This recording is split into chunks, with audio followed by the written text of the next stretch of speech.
Okay, guys, you're about to see some eggs here. There's over 30. I haven't counted all of them, but I have my phoenix that thinks he can come up and attack me.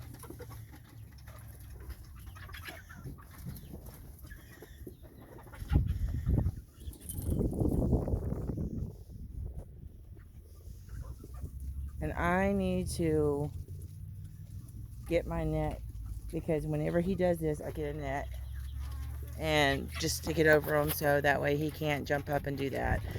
He's got that really nice long tail, so I like to keep that in the breeding. It makes for really pretty roosters, but he is a really mean rooster.